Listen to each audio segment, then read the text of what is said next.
السلام علیکم ورحمۃ اللہ وبرکاتہ۔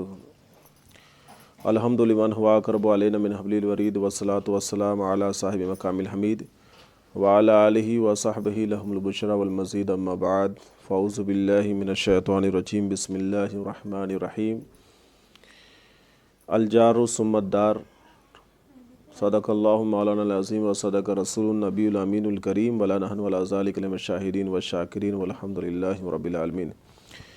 معزز سامعین اکرام، جس آیت کریمہ کی میں نے تلاوت کا شرف حاصل کیا، آیت کریمہ پڑوسی کے حقوق کے تعلق سے ہے۔ اس آیت کریمہ کے تحت چند باتیں آپ کے خدمت میں پیش کروں۔ اس سے قبل آئیے ہم سب مل کر ایمانی جذب محبت کے ساتھ تمام عالم کے مرکزی عقیدت حضور نبی رحمت صلی اللہ علیہ وسلم کی بارگاہ بکسفنا میں ہدیہ درود و سلام پیش کریں۔ پڑھے باوز بلند درود پاک پڑھیں۔ اللہم صلی وسلم علی محمد وعلی آل محمد بیدی کل مالی ملک۔ معزز سامعین کرام والحاضرین، میں نے جس حدیث پاک کی تلاوت کی، حدیث پاک ہے اللہ کے رسول صلی اللہ علیہ وسلم نے فرمایا کہ الجار ثم الدار، پہلے پڑوسی پھر گھر۔ یعنی کوئی بندے مومن جب کہیں بھی گھر بنانے کی خواہش رکھے یا کہیں کسی کے گھر یا کہیں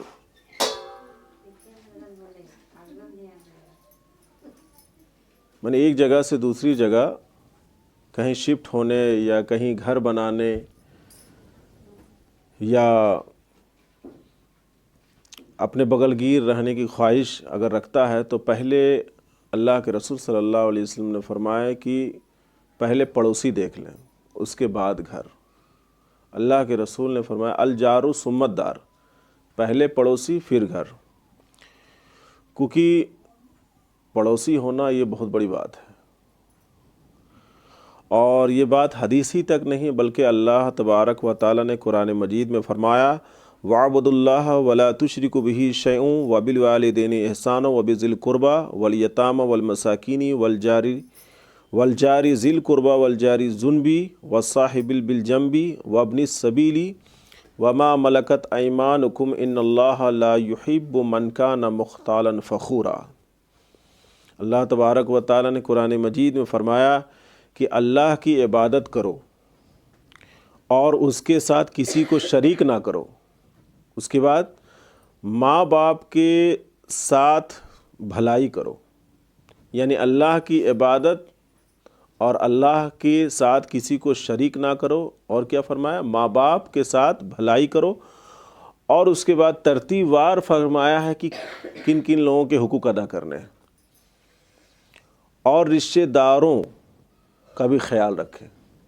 اس کے بعد حکم دیا اور یتیموں کا، یعنی رشتہ دار کے بعد کیا ہے؟ یتیموں کا۔ اس کے بعد کن کے حقوق کا خیال رکھنا ہے؟ محتاجوں کا۔ اور اس کے بعد حکم ہے پاس کے ہمسایہ، یعنی جو پڑوسی آپ کے ہے نا، والجار ذی القربیٰ، اور پاس کے ہمسایہ یعنی جو پڑوسی ہیں، اور دور کے ہمسایہ، دور کے پڑوسی، اور کروٹ کے ساتھی۔ کروٹ کے ساتھی مطلب بغل گیر ہے نا۔ اور اس کے بعد حکم دیا راہ گیر، یعنی مسافر کا خیال رکھیں۔ اس کے بعد حکم دیا اور اپنے باندی غلام سے، بے شک اللہ کو خوش نہیں آتا کہ کوئی اترانے والا بڑائی مارنے والا ہو، یعنی اللہ تبارک و تعالی کو فخر و غرور والا پسند نہیں۔ اور زائد بات ہے اگر آپ کا پڑوسی فخر و غرور میں چور ہے تو آپ کا رہنا دشوار ہے، کیونکہ آپ عجز و انکساری کے ساتھ اور محبت کے ساتھ رہنا چاہ رہے ہیں، مگر بغل والا، سامنے والا، وہ فخر و غرور اور اپنی جو عادت ہے غرور و نخوت کا اور اپنی بڑائی ظاہر کرنے کا، تو اللہ تعالیٰ نے فرمایا کہ بڑائی اللہ تبارک و تعالیٰ، بے شک اللہ تعالیٰ خوش نہیں آتا، یعنی پسند نہیں فرماتا جو فخر و غرور کرے۔ تو یہ تو حدیث اللہ تبارک و تعالیٰ نے قرآن مجید میں فرمایا ترتیب وار کن کن لوگوں کے حقوق ادا کرنے ہیں۔ اللہ کا اللہ کی عبادت کرنی ہے اور اللہ کے ساتھ کسی کو شریک نہیں کرنا ہے. اس کے بعد والدین کا احسان یعنی ان کے ساتھ بھلائی کرنا ہے. اس کے بعد آپ کو پھر رشتہ داروں کا خیال رکھنا ہے. بتائیے یہ ساری چیزیں اگر رشتہ داروں کا بھی خیال رکھیں گے تو یہ بھی عبادت ہے. اور آگے ہے کہ یتیموں کا خیال رکھنا. یتیموں کا معاملہ تو ایسے ہے کہ اگر آپ شفقت کی نیت سے آپ اس کے سر پر اپنا ہاتھ پھیر دیں گے تو آپ کے ہاتھ کے نیچے جتنا بال آئے گا اتنی نیکی اللہ تعالیٰ آپ کے نامہ اعمال میں درج فرمائے گا. یہ یتیم کا مقام ہے. اس کے بعد مسکین محتاج. آئے دن ہم لوگوں کے دروازے میں محتاج لوگ آتے ہیں. اور اللہ نے بھیجا کیوں؟ محتاج کو آپ کے گھر بھیجا کیوں؟ کیونکہ اللہ نے آپ کو دیا ہے.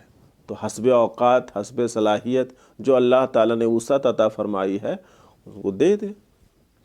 اور اگر کسی طرح کی کوئی مجبوری ہے تو محبت اور اچھے الفاظ کے ساتھ اس کو رخصت کر دینا بھی صدقہ ہے نا. اس کے بعد حکم ہے والجار الذنبی و صاحب بالجنبی یعنی پڑوسی کے جو حقوق ہیں. لہٰذا جب کبھی بھی کنہیں کو گھر بنانا ہو یا کہیں شفٹ ہونا ہو تو پہلے پڑوسی دیکھ لیں، کیونکہ اس ماحول کا بڑا اثر پڑتا ہے اور ماحول بہت بڑی چیز ہے. اور اسی آیت کے تحت چند حدیثیں بھی آ رہی ہیں. صحیح بخاری و مسلم میں ابو ہریرہ رضی اللہ تعالیٰ عنہ سے روایت ہے کہ رسول صلی اللہ علیہ وسلم نے فرمایا کہ خدا کی قسم وہ مومن نہیں، خدا کی قسم وہ مومن نہیں، خدا کی قسم وہ مومن نہیں. عرض کی گئی کون یا رسول اللہ؟ دیکھیے کتنی مرتبہ فرمایا اللہ کا، خدا کی قسم وہ مومن نہیں، خدا کی قسم وہ مومن نہیں. تیسری مرتبہ فرمایا خدا کی قسم وہ مومن نہیں. صحابہ کرام عرض کرتے ہیں یا رسول اللہ وہ کون ہے؟ فرمایا وہ شخص کہ اس کے پڑوسی اس کی آفتوں سے محفوظ نہ ہو، یعنی جو اپنے پڑوسی کو تکلیف دیتا ہے. اللہ کے رسول کیا فرما رہے ہیں؟ خدا کی قسم، ایک مرتبہ نہیں تین مرتبہ فرما رہے ہیں خدا کی قسم، خدا کی قسم وہ مومن نہیں. اب بتائیے کوئی اپنی پڑوسی کو اگر تکلیف دے تو اللہ کے رسول صلی اللہ علیہ وسلم ان لوگوں کے لیے کیا فرمایا کہ وہ مومن نہیں. اور ظاہر بات ہے کہ مرنے کے بعد کیا ہے، اللہ تعالیٰ نے مرنے کے بعد اگر حساب و کتاب اگر بہتر رہا اللہ کے فضل و کرم سے تو جنت جائیں گے. تو جنت میں جائیں گے تو ہم کس کے پڑوسی ہوں گے؟ اللہ کے پڑوسی ہوں گے. تو پڑوسی ہونے کے لیے تو پوری محنت کر رہے ہیں، نماز پڑھ رہے ہیں، روزہ رکھ رہے ہیں، حج کر رہے ہیں، زکوٰۃ دے رہے ہیں. کہا ہے ہم لوگ کو شفٹ ہونا ہے. کہاں شفٹ ہونا ہے؟ جنت میں شفٹ ہونا ہے، جنت میں جانا ہے. گھر کیا ہے؟ آدم علیہ السلام کہاں سے آئے؟ جنت سے آئے. تو ہم لوگوں کے لیے کیا ہے؟ جنت ہم لوگوں کے آبائی وطن ہے نا، باپ دادا کے یعنی حضرت آدم علیہ السلام کا. تو ہم لوگوں کی کوشش کیا ہو رہی ہے؟ یعنی پوری جو اعمال خیر اور نیک عمل کر رہے ہیں اس کا مقصد ہے کہ ہم جنت میں جائیں. اور جنت میں جائیں تو کس کے پڑوسی؟ اللہ کے پڑوسی. تو اللہ کے پڑوسی ہیں تو پڑوسی کا کتنا بڑا مقام ہے. اور ہم پڑوسی بننے کے لیے، اللہ کا پڑوسی بننے کے لیے ہم قد و کاوش کر رہے ہیں، کوشش کر رہے ہیں، نماز پڑھ رہے ہیں، تکلیف اٹھا رہے ہیں. کیوں؟ کیونکہ اللہ کی پڑوسی ہم بنے. اب جنت ہے تو اللہ کا پڑوسی ہے اور جہنم میں تو اللہ کا پڑوسی ہوگا وہ. تو کوئی پڑوسی کو تکلیف دے اور جنت کی خواہش رکھے، یہ صحیح ہے؟ کوئی پڑوسی کو تکلیف دے اور جنت کی خواہش رکھے. جنت میں جائے تو کس کا پڑوسی؟ اللہ کا پڑوسی. اور جہنم میں جائے تو اللہ کا پڑوسی ہے؟ نہیں ہے. تو پڑوسی کا خیال رکھنا اور اس کو تکلیف نہ دینا دراصل جنت میں جانے کا اگر وجہ بن جائے تو وہ شخص کس کا پڑوسی بن جائے گا؟ اللہ کا پڑوسی بنے گا. تو لہٰذا ہم اور آپ کو کوشش کرنا چاہیے کہ پڑوسی کا جہاں تک ہو سکے تکلیف نہ دے. دوسری حدیث ہے صحیح مسلم میں انس رضی اللہ تعالیٰ عنہ سے روایت ہے کہ رسول صلی اللہ علیہ وسلم فرمائے کہ وہ جنت میں نہیں جائے گا جس کا پڑوسی اس کی آفتوں سے امن میں نہیں ہے، یعنی سلامت نہیں ہے. یعنی آئے دن نیا شوشہ اور گوشہ نکلتا ہے تکلیف دینے کا، کبھی اس کا راستہ روکنے کا، کبھی اس کی چیزوں کا، کبھی اس کے معاملات میں کے تعلق سے کچھ بول دینا ہے نا. تو یہ ساری چیزیں، اور اللہ کے رسول صلی اللہ علیہ وسلم نے فرمایا کہ مسلم وہ ہے جس کے ہاتھ اور زبان سے ایک مسلمان بھائی محفوظ رہے. المسلم من سلم المسلمون من لسانہ و یدہ، کہ مسلمان وہ ہے جس کے ہاتھ اور زبان سے ایک مسلمان بھائی محفوظ رہے. تو کوشش یہ ہونی چاہیے. اور تیسری حدیث ہے صحیح بخاری مسلم میں حضرت ام المومنین عائشہ رضی اللہ تعالیٰ عنہ سے مروی ہے کہ رسول صلی اللہ علیہ وسلم نے فرمایا کہ جبریل علیہ السلام مجھے پڑوسی کے متعلق برابر وصیت کرتے رہے یہاں تک کہ مجھے گمان ہوا کہ پڑوسی کو وارث بنا دیں گے. اللہ کے رسول صلی اللہ علیہ وسلم کیا فرما رہے ہیں کہ جبریل علیہ السلام بارہا وصیت کرتے رہتے تھے، بتاتے رہتے تھے پڑوسی کے تعلق سے. تو اللہ کے رسول صلی اللہ علیہ وسلم کیا بولتے، مجھ کو گمان ہوا کہیں پڑوسی کو وارث تو نہیں بناتے جائیداد کا، وارث زمین جائیداد.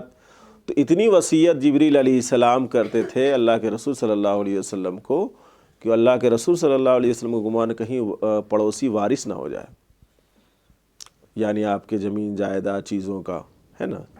تو پڑوسی کا یہ مقام ہے کہ اللہ کے رسول صلی اللہ علیہ وسلم فرمایا کہ کہیں وارث نہ بنا دیا جائے.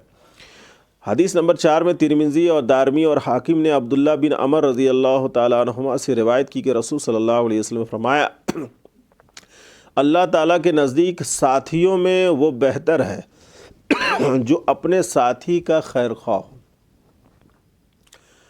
اللہ تعالیٰ کے نزدیک ساتھیوں میں وہ بہتر ہے جو اپنے ساتھی کا خیر خواہ ہو، یعنی اچھا سوچتا ہو اپنے ساتھی کے تعلق سے.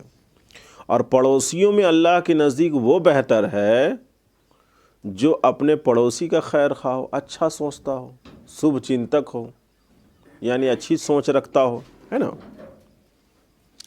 اچھی سوچ رکھتا ہو. مگر ابھی تو اچھی سوچ کیا بہت کر گزر رہے ہیں پڑوسی کے تعلق سے، پڑوسی کے تعلق سے بہت کچھ کر گزر رہے ہیں. یہاں تو سوچنا تو دور کی بات، یہاں کر گزر رہے ہیں. حدیث نمبر 5 میں کہ حاکم نے مستدرک میں ابو ہریرہ رضی اللہ تعالیٰ سے روایت کی کہ رسول صلی اللہ علیہ وسلم نے فرمایا کہ جو شخص اللہ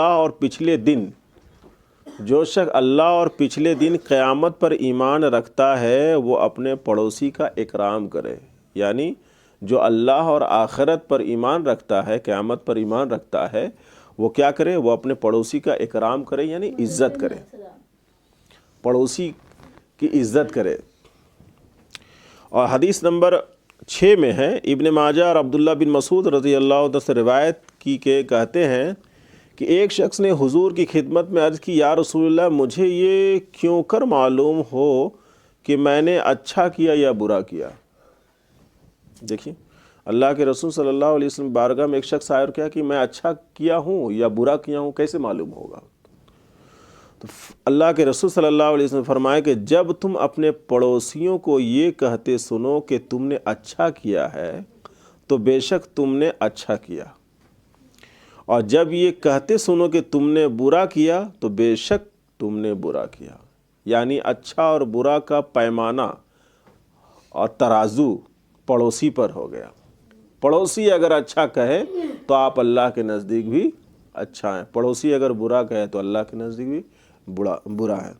مگر وہ پڑوسی جو اللہ اس کے رسول کے فرمان میں چلتا ہو. پڑوسی تو بہت طرح کے ہوتے ہیں، میں نے خود ہی نماز روزہ اور تلاوت سے محروم ہے. اب وہ آدمی اچھا برا کیا تمیز رکھے گا؟ اگر اچھا کہہ رہا ہے تو اپنے مطلب کے لیے کہہ رہا ہے، برا بھی کہہ رہا ہے تو اپنے مطلب کے لیے کہہ رہا ہے.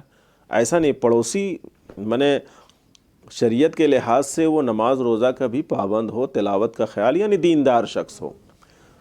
ایسا نہیں کہ اگر وہ کہہ دیا کہ آپ برا ہیں تو آپ برا ہیں، ایسا نہیں. بلکہ اس کے ساتھ یہ بھی ہے کہ اس کو بھی دیکھا جائے گا کہ وہ کتنا تلاوت اور نماز روزہ سے تعلق رکھتا ہے. تو پڑوسی کی بہت بڑی اہمیت ہے، کیونکہ ہم لوگوں کی کوشش دنیا میں یہ ہے کہ ہم اللہ کے پڑوسی بنیں. کہاں؟ جنت میں. اور سبھی کی کوشش قد و کاوش یہی ہے کہ ہم لوگ جنت جائیں، اور جنت میں پڑوسی اللہ کے بنیں گے. تو کیا وہ شخص اللہ کا پڑوسی بن سکتا ہے جو اپنے پڑوسی کو تکلیف دے؟ اور کیا وہ شخص جنت جا سکتا ہے جو اپنے پڑوسی کو تکلیف دے؟ کیونکہ جہنم نہیں کہہ سکتے ہیں کہ جہنم میں رہیں گے تو اللہ کے پڑوسی، جنت میں رہیں گے تب نا اللہ کے پڑوسی ہوں گے.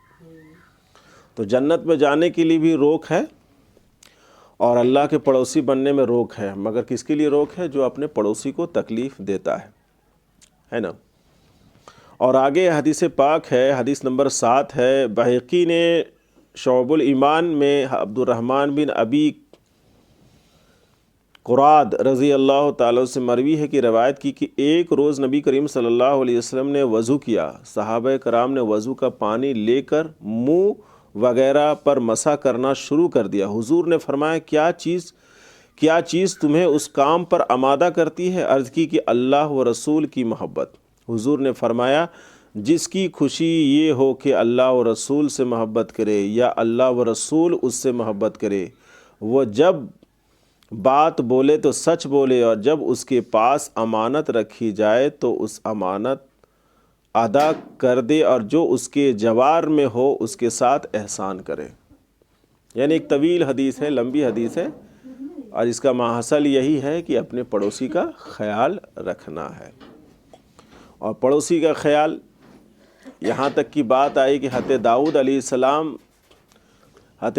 السلام دعا کرتے تھے، اے اللہ اس عورت سے بچا جو مرد کو وقت سے پہلے بوڑھا کر دے، کیونکہ کمائی ہے 5,000 اور اس عورت کا خرچہ ہے 6,000، تو بتائیے وہ مرد بوڑھا ہوگا کہ نہیں؟ مرد کی کمائی 5,000 اور عورت کا خرچہ ہے صرف 6,000، بتائیے کیسے وہ مرد مینٹین کرے، کیسے اس کو؟ تو وہ حضرت داؤد علیہ السلام دعا کرتے تھے، جبکہ اللہ تبارک و تعالیٰ نے ان کو اتنی قدرت عطا فرمائی تھی، طاقت عطا فرمائی تھی کہ وہ ان کے ہاتھوں لوہا بھی پگھل جاتا تھا، لوہا پگھل جاتا تھا۔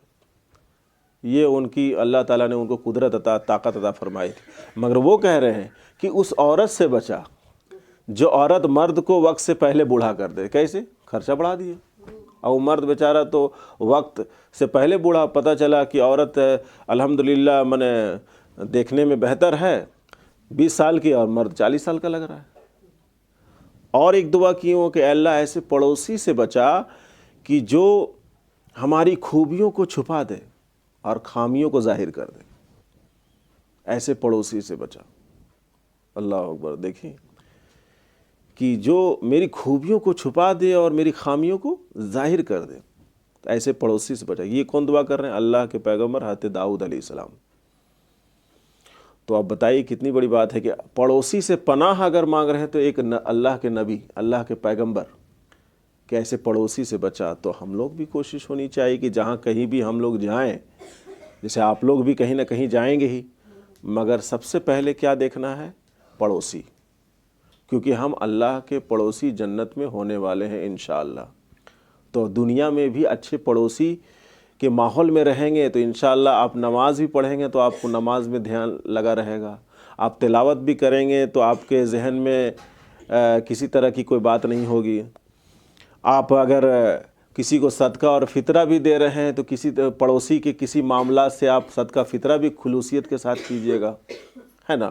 تو یہ سارا کام جب کریں گے تو ماحول کی وجہ سے نہ کریں گے، اور جب ماحول ہی خراب ہے تو آپ کی تلاوت، آپ کی نماز، آپ کا روزہ، یہاں تک کہ جو کمائے ہوئے اعمال ہیں وہ بھی بیکار چلے جائیں گے۔